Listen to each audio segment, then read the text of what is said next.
ನಮಸ್ಕಾರ ಸ್ನೇಹಿತರೆ, ಸ್ವಾಗತ ನಿಮ್ಮ ಪ್ರಿಯ ಚಾನೆಲ್ ಸ್ಟಾರ್ ಟಾಕ್ಸ್ ಕನ್ನಡಗೆ. ಇಂದು ನಾವು ನೋಡೋಣ ಮಾರ್ಚ್ 6ರಂದು ಕರ್ಕಾಟಕ ರಾಶಿಯವರ ದಿನ ಭವಿಷ್ಯ ಹೇಗಿರಲಿದೆ ಎಂಬುದನ್ನು. ಇಂದು ಕರ್ಕಾಟಕ ರಾಶಿಯವರಿಗೆ ಸ್ವಲ್ಪ ಜಾಗ್ರತೆಯಿಂದ ಕಾರ್ಯಗಳನ್ನು ನಡೆಸುವುದು ಒಳಿತು. ಕೆಲ ಕೆಲಸಗಳಲ್ಲಿ ತಡವಾಗುವ ಸಾಧ್ಯತೆಯಿದೆ. ಆದರೂ ಧೈರ್ಯ ಕಳೆದುಕೊಳ್ಳದೆ ಮುಂದುವರಿದರೆ ಉತ್ತಮ ಫಲಿತಾಂಶ ಪಡೆಯಬಹುದು. ಉದ್ಯೋಗದಲ್ಲಿರುವವರಿಗೆ ಇಂದು ಸಹೋದ್ಯೋಗಿಗಳ ಸಹಕಾರ ದೊರೆಯಬಹುದು.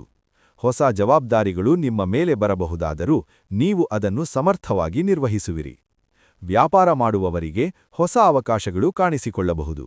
ಆದರೆ ಹಣಕಾಸು ವಿಚಾರಗಳಲ್ಲಿ ಅತಿಯಾದ ಖರ್ಚು ಮಾಡುವುದನ್ನು ತಪ್ಪಿಸುವುದು ಒಳಿತು. ಕುಟುಂಬ ಜೀವನದಲ್ಲಿ ಇಂದು ಸಾಮಾನ್ಯ ಶಾಂತಿಯಿರುತ್ತದೆ. ಮನೆಯವರೊಂದಿಗೆ ಹೆಚ್ಚು ಸಮಯ ಕಳೆಯಲು ಅವಕಾಶ ಸಿಗಬಹುದು. ಕೆಲವರು ದೂರದ ಸಂಬಂಧಿಕರಿಂದ ಸಂತಸದ ಸುದ್ದಿ ಕೇಳುವ ಸಾಧ್ಯತೆಯಿದೆ. ಆರೋಗ್ಯದ ವಿಷಯದಲ್ಲಿ ಸ್ವಲ್ಪ ಗಮನ ನೀಡುವುದು ಉತ್ತಮ. ವಿಶೇಷವಾಗಿ ದಣಿವು ಅಥವಾ ತಲೆನೋವು ಕಾಣಿಸಿಕೊಳ್ಳಬಹುದು. ಆದ್ದರಿಂದ ವಿಶ್ರಾಂತಿ ಮತ್ತು ಸರಿಯಾದ ಆಹಾರಕ್ಕೆ ಮಹತ್ವ ನೀಡಿ. ಅದೃಷ್ಟ ಸಂಖ್ಯೆ 6. ಅದೃಷ್ಟ ಬಣ್ಣ ಬಿಳಿ. ಪರಿಹಾರ: ಇಂದು ಬೆಳಿಗ್ಗೆ ಶಿವದೇವರಿಗೆ ಪ್ರಾರ್ಥನೆ ಮಾಡಿ ಹಾಗೂ ಸ್ವಲ್ಪ ಹಾಲು ಅಥವಾ ನೀರನ್ನು ಶಿವಲಿಂಗಕ್ಕೆ ಅರ್ಪಿಸಿದರೆ ಮನಸ್ಸಿಗೆ ಶಾಂತಿ ಮತ್ತು ಶುಭ ಫಲ ದೊರೆಯುತ್ತದೆ. ಒಟ್ಟಾರೆ ನೋಡಿದರೆ ಇಂದು ಕರ್ಕಾಟಕ ರಾಶಿಯವರಿಗೆ ಸಹನೆ ಮತ್ತು ಜಾಗ್ರತೆಯಿಂದ ನಡೆದುಕೊಂಡರೆ ಉತ್ತಮ ದಿನವಾಗಿರುತ್ತದೆ.